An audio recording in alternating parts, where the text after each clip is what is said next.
ரஹ்மான் ரஹீம். அளவற்ற அருளாளன், நிகரற்ற அன்புடையோன், எல்லாமுள்ள அல்லாஹுவின் திருப்பெயரை கொண்டு படிக்க துவங்குகின்றேன்.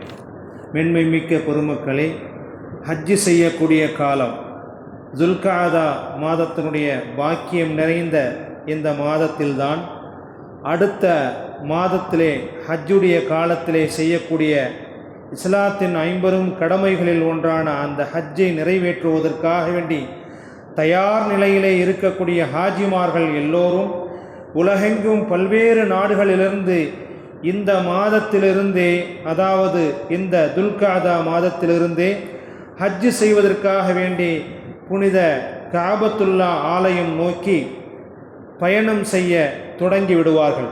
அதுபோன்றுதான் இன்றைய வருடத்திலும் ஹாஜிமார்கள் இந்த மாதத்திலே நமது ஊரிலிருந்தும் செல்ல இருக்கின்றார்கள். அல்லாஹு தாலா பாக்கியம் நிறைந்த இந்த துல்ஹஜ் மாதத்திலே தங்களுடைய புனித கடமையை நிறைவேற்றுவதற்காக வேண்டி உலகமெங்கும் செல்லக்கூடிய ஹாஜிமார்களின் ஹஜ்ஜை அல்லாஹு தாலா கபூலாக்குவானாக. நபிகள் ஸல்லல்லாஹு அலைஹி வஸல்லம் அவர்கள் கூறினார்கள், ஹாஜிகளின் சிறப்புகளை பற்றி எந்த ஒரு மனிதராலும் மிக விளக்கமாக கூறினாலும் கூட சுருக்கமாக நபிகள் ஸல்லல்லாஹு அலைஹி வஸல்லம் அவர்கள் கூறினார்கள், ஏற்றுக்கொள்ளப்பட்ட புனிதம் நிறைந்த அந்த ஹஜ்ஜிக்கு சொர்க்கத்தை தவிர வேறு ஒன்றும் பரிசாக அல்லாஹு தாலா தருவதில்லை. காரணம் என்னவென்றால், சொர்க்கம் என்பது அவ்வளவு இலகுவான முறையிலே எந்த மனிதருக்கும் கிடைத்து விடாது. ஆனால் ஹஜ்ஜு செய்யக்கூடிய ஹாஜிகள் விஷயத்திலே நபிகள் ஸல்லல்லாஹு அலைஹி வஸல்லம் அவர்கள் கூறினார்கள், லைஸ லஹு ஜஸாஉன் இல்லல் ஜன்னா. ஒப்புக்கொள்ளப்பட்ட ஹஜ்ஜுக்கு சொர்க்கத்தை அல்லாஹு தாலா பரிசாக தருகிறான் என்பதாக நபி ஸல்லல்லாஹு அலைஹி வஸல்லம் அவர்கள் கூறுகின்றார்கள். மேலும் இப்னு உமர் ரலியல்லாஹு தஆலா அன்ஹு அவர்கள் அறிவிக்கின்றார்கள், நீங்கள் ஹஜ்ஜு செய்தவரை சந்தித்தால் அவருக்கு சலாம் சொல்லி அவரிடம் முசாபஹா செய்து உமக்காக பாவ மன்னிப்பு தேடச் சொல்லி அவரது வீட்டுக்கு அவர் செல்லும் முன்பாக அவரிடம் வேண்டுகோள் வையுங்கள் என்பதாக நபிகள் ஸல்லல்லாஹு அலைஹி வஸல்லம் அவர்கள் கூறினார்கள். ஒரு ஹாஜி ஹஜ்ஜு செய்வதற்காக வேண்டி சென்று தனது புனித ஹஜ்ஜை நிறைவேற்றிவிட்டு தன் ஊருக்கு திரும்பி வந்து அவர் பள்ளிவாசலிலே தங்கிவிட்டு அவருடைய சொந்த வீட்டுக்கு செல்வதற்கு முன்பாகவே அந்த ஹாஜியை சந்தித்து அவரின் கரம் பிடித்து முசாபஹா செய்து தனக்காக வேண்டி பாவ மன்னிப்பு தேடுங்கள் அல்லாஹ்விடத்திலே என்று கேட்டுக்கொள்ளுங்கள். காரணம் என்னவென்றால், அவர் ஹஜ்ஜு செய்துவிட்டு திரும்பி வரும்போது பாவம் மன்னிக்கப்பட்டவராக வருகின்றார். எனவே அவரிடத்திலே சென்று முசாபஹா செய்து அவரிடத்திலே பாவ மன்னிப்பை தேடி அல்லாஹ்விடத்திலே எனக்காக வேண்டி துஆ செய்யுங்கள் என்ற கருத்தை நபிகள் ஸல்லல்லாஹு அலைஹி வஸல்லம் அவர்கள் இந்த ஹதீஸின் மூலம் நமக்கு சொல்லி காட்டுகின்றார்கள்.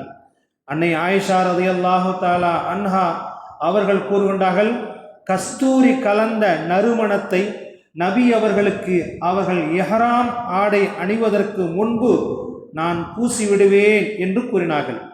ஹாஜிகள் ஹஜ்ஜு செய்வதற்காக வேண்டி இஹ்ராம் உடை அணிகின்றார்கள் அல்லவா? அந்த இஹ்ராம் உடை குறித்து அன்னை ஆயிஷா ரலியல்லாஹு தஆலா அன்ஹா அவர்கள் இப்படி குறிப்பிடுகின்றார்கள், கஸ்தூரி கலந்த நறுமணத்தை நபி அவர்களுக்கு அவர்கள் இஹ்ராம் ஆடை அணிவதற்கு முன்பு நான் பூசிவிடுவேன் என்று கூறினார்கள். அதுபோலவே அவர்கள் இஹ்ராமிலிருந்து ஹலாலாகும் நேரத்திலே காபாவை தவாஃப் செய்வதற்கு முன்பும் பூசிவிடுவேன். அப்போது அவர்களின் நடுத்தலை பகுதியில் நறுமணத்தின் அடையாளத்தை நான் பார்ப்பேன், அவர்கள் இஹ்ராம் கட்டிய நிலையிலே என்று அன்னை ஆயிஷா ரலியல்லாஹு தஆலா அன்ஹா அவர்கள் கூறுகின்றார்கள். இப்னு உமர் ரலியல்லாஹு தஆலா அன்ஹு அவர்கள் கூறுகின்றார்கள், இஹ்ராம் கட்டும் போது நபி அவர்கள் தனது தலைமுடியின் புழுதி படாமல் இருக்க, பேன் பூச்சி பரவாமல் இருக்க நறுமணம் பொடிகளை கொள்ளக்கூடியவர்களாக லப்பைக் அல்லாஹும்ம லப்பைக் லா ஷரீக லக லப்பைக் இன்னல் ஹம்த வன் நிஅமத லக வல் முல்க், இறைவா உனக்கு கட்டுப்பட்டு விட்டேன், உனக்கு நிகர் யாரும் இல்லை, உனக்கு கட்டுப்பட்டு விட்டேன். நிச்சயமாக புகழ் அனைத்தும் அருள் அனைத்தும் உனக்கே சொந்தம், ஆட்சியும் அதிகாரமும் உனக்கே சொந்தம், உனக்கு நிகர் யாரும் இல்லை என்று சொல்ல நான் கேள்விப்பட்டிருக்கிறேன். இந்த கலிமாக்களை விட கூடுதலாக சொல்ல மாட்டார்கள் என்பதாக இப்னு உமர் ரலியல்லாஹு தஆலா அன்ஹு அவர்கள் ஹஜ்ஜுடைய நேரத்திலே சொல்லக்கூடிய செய்திகளை சொல்லுகின்றார்கள். நன்கு சப்தமிட்டு தல்பியா சொல்பவர்களாக நபியவர்களோடு நாங்கள் ஹஜ்ஜுக்கு புறப்பட்டு சென்றோம் என்று அபூ சயீதுல் குத்ரி என்ற நபி தோழர் அறிவிக்கின்றார்கள். அபூ தல்ஹா ரலியல்லாஹு தஆலா அன்ஹுக்கு பின்னால் நான் அமர்ந்திருந்தேன். நிச்சயமாக அவர்கள் ஹஜ்ஜுக்கும் உம்ராவுக்கும் சொந்தங்களின் குரலை உயர்த்தி தல்பியா சொல்லி கொண்டு வந்தார்கள் என்பதாக அனஸ் ரலியல்லாஹு தஆலா அன்ஹு அவர்கள் அறிவிக்கின்றார்கள்.